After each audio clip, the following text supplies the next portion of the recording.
Bonjour tout le monde, aujourd'hui ce sera une review définitive de la souris Logitech Performance MX. Voilà. Donc c'est une souris que j'ai achetée pour environ 50 euros, elle a été vraiment en rabais parce que à mon avis elle a pas dû se vendre très bien à la Fnac. Et je me suis dit pourquoi pas, il me faut une souris de qualité, je veux vraiment le du haut de gamme pour avoir quelque chose qui tient avec le temps. Il y a un peu de poussière. Et je me suis dit allez pourquoi pas, elle m'a l'air vraiment massive, assez solide, intéressante et esthétiquement jolie. Et donc, du coup, bah voilà, je vais vous faire cette petite review très rapidement. Donc, au niveau des défauts, j'ai pas vraiment de gros défauts à lui reprocher. Alors là, c'est des défauts qui me sont très personnels. J'entends tout simplement le bruit qu'elle fait lorsqu'on la bouge, puisqu'en fait, maintenant, il n'y a plus de laser. À cet endroit, vous voyez bien qu'il y a rien. C'est pas un laser, c'est une nouvelle technologie que je suppose Logitech a mis au point. Je ne pourrais pas vous le détailler parce que je ne me suis pas informé plus que ça. Et puis de toute façon, je m'en fous. J'utilise la souris pour l'ordinateur. Je m'en branle en fait ce qu'il y a dedans, hein. Du moment qu'elle fait son travail, je suis très content de sa consistance. Donc en fait, elle utilise une technologie qui fait en fait un bruit très aigu. Et bon là, c'est vraiment moi parce que j'entends à peu près tout ce qui m'entoure et je sais qu'elle fait un bruit extrêmement aigu. Pour vous, vous ne l'entendrez pas si vous n'avez pas l'oreille très très fine. Donc il n'y a absolument pas de souci de ce côté-là. Ensuite, qu'est-ce que nous avons? Nous avons beaucoup de touches sur cette souris, bien qu'il n'y en ait pas. Il y a bien pire, mais disons que là, ça me suffit largement pour ce qu'on nous propose.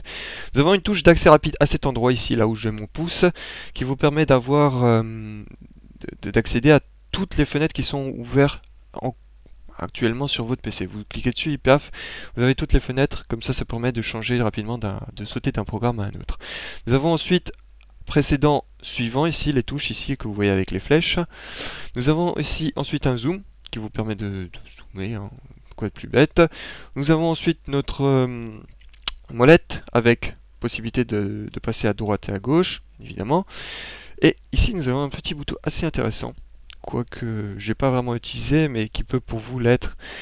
Si vous cliquez dessus, ça c'est un bouton physique, hein, je précise, c'est pas un bouton numérique. Vous allez remarquer, alors vous n'allez pas le voir, mais en fait la molette ici, elle glisse. Vous voyez qu'il n'y a pas un seul bruit. Je sais pas, je vais passer près du micro. Elle glisse, c'est-à-dire hormis le fait le bruit que je fais lorsque je la pousse, il n'y a pas d'autre bruit parce qu'en fait elle glisse, elle n'a pas d'arrêt, de cran d'arrêt. Là maintenant je reclique dessus et maintenant elle fait un bruit des plus classiques, comme sur toutes les souris. Donc ça, c'est en fait en fonction de l'utilisation. Ça, c'est plus classique gamer, et ça, c'est plus casual pour navigation sur Internet, ce genre de choses. Si on veut, euh, par exemple, descendre très rapidement dans une page, il suffit de balancer juste vers le bas, et ensuite on laisse, puisque la souris continue, et puis elle ralentit progressivement. Voilà. Nous avons clic droit et clic gauche, effectivement, comme sur toute souris, hein, rien de plus banal, avec quand même un confort. Cette souris est vraiment très très très confortable. Alors nous avons un bouton on-off ici à cet endroit qui permet de vraiment mettre en repos la souris, de ne pas gaspiller les piles si vous n'utilisez pas. Elle est bien évidemment sans fil avec quand même une prise pour la recharger et puis aussi non en fait pour la recharger. Mais ça on peut pas qu'on puisse la plugger avec le câble. C'est-à-dire juste utiliser le câble. Je suis pas sûr, j'ai pas essayé, et puis de toute façon, je n'ai pas l'utilité. Sans fil, c'est mieux qu'avec fil. Qu'est-ce que j'ai d'autre on peut changer aussi le DPI, vous le voyez ici, à cet endroit, il y a marqué DPI. On peut aussi vérifier le niveau de la batterie. Alors tout ça peut être réglé par le biais d'un logiciel qu'on peut trouver sur Logitech qui me permettra de configurer et d'activer les touches. Parce que par exemple cette touche n'est pas activée. Celle-là, là où j'ai le pouce, n'est pas activée. Celle-ci, ces deux-là, elles sont activées parce que Windows les prend en charge par défaut. Le zoom, il me semble pas qu'elle le prenne par défaut. Voilà. Donc il faudra télécharger le logiciel qui permettra de configurer vraiment tout ce que vous voulez sur cette souris. Donc ça c'est encore une fois de plus assez cool.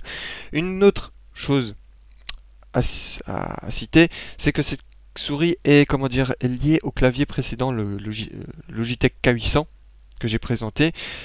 Vous avez comment dire, un plug USB, je sais pas comment on peut appeler ça, en fait, qui vous permet de tout simplement utiliser cette souris sans fil, vous pluguez votre petit adaptateur à votre PC et vous pouvez l'utiliser sans fil. Mais tous les logiciels, enfin tous les logiciels, tout le hardware Logitech qui a ce petit sigle, là, cette petite étoile rouge, peut être connecté sur la même et seule USB. Je ne sais pas si vous avez très bien compris. C'est-à-dire que là derrière, j'ai pas deux clés USB, deux adaptateurs USB pour le clavier et la souris. J'en ai un seul et les deux sont connectés à ce même plug USB. Ce qui permet de ne pas multiplier les adaptateurs. Ça permet vraiment de ne pas les multiplier et puis ça fait un gain d'espace. Parce que c'est vraiment le but du sans fil, de gagner de l'espace et avoir une tranquillité d'esprit. Et là, ils font du très bon travail. Donc, je suis franchement et totalement satisfait de cette souris, hormis le son qu'elle produit et peut-être... non, écoutez, je suis vraiment très satisfait. Ce n'est pas regretté, donc pour une cinquantaine d'euros, ça vaut vraiment le coup, alors qu'à la base, elle coûte dans les 80 euros. Voilà, c'est tout ce que j'avais à dire. Renseignez-vous un peu plus sur cette souris sur internet, regardez les reviews pour avoir un avis plus global sur le hardware, sur le sujet. J'ai rien d'autre à dire, n'oubliez pas de liker, de favori et abonnez-vous si l'envie vous vient. J'ai rien d'autre à dire et moi je vous dis à ciao, bonsoir.